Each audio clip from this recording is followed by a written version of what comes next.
Okay, so here's the thing, every year, without fail, kids line up in front of their schools for that awkward, slightly uncomfortable portrait session. But have you ever stopped to think about why we do this? Like, why is this ritual so embedded in our culture? Well, buckle up, because today we're diving into a story that connects your cringeworthy middle school photo to one of the most pivotal eras in American history. Let's talk about Volusia County, Florida, and why its school pictures are basically time capsules. Now, sure, Volusia's school year started in August 2026, but this tradition of lining up for photos? It didn't start there. It goes way back, to the 1870s, right after Reconstruction.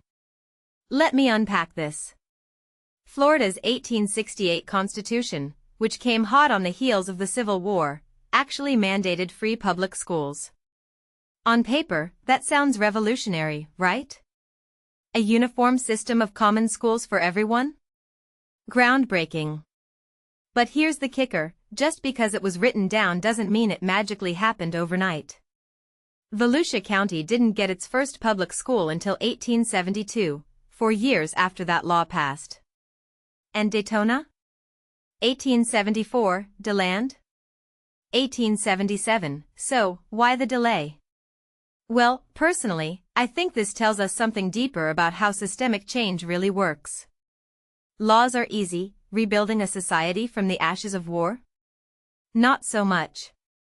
Resources were scarce, priorities were scattered, and let's be real, racism wasn't exactly gone just because the war ended. But here's the twist, once those schools did open, what's the first thing they did? Not just teach reading and math. Nope, they grabbed a camera. Even those early one-room schoolhouses in New Smyrna Beach made time to photograph students. Why? What's fascinating here is that photography was still a relatively new technology in the 1870s. It wasn't like everyone had a Polaroid lying around. This was the era of glass plates and long exposure times, where you had to sit perfectly still or risk a blurry face. So, why prioritize this? To me, this screams that these communities saw education as more than just a daily routine. It was an event. A milestone. A moment worth preserving forever. Like, hey, we built this school, and we're going to prove we're part of the future. And let's not forget the bigger picture. This wasn't just about kids smiling for a camera. It was about documenting progress in a region still healing from the Civil War. Every photo was a silent protest against chaos, a way to say, we're here, we're learning, and we're not going back. From my perspective, that's what makes this more than a cute historical footnote. Those photos weren't just for parents' scrapbooks, they were records of resilience. Imagine being a kid in 1872, sitting there in your stiff clothes, knowing that your image might be one of the few surviving pieces of evidence that your community existed. That's heavy. So, next time you're forced into a school photo, pause for a second.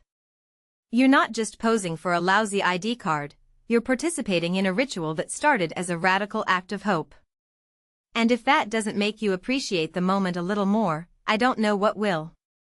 What do you think? Is this tradition as timeless as it seems, or would you rather burn the whole thing and go full digital with selfies? Let me know in the comments. And if you're into deep diving the weird, overlooked corners of history, hit that subscribe button. Trust me, you're gonna want to see what time capsule we crack open next.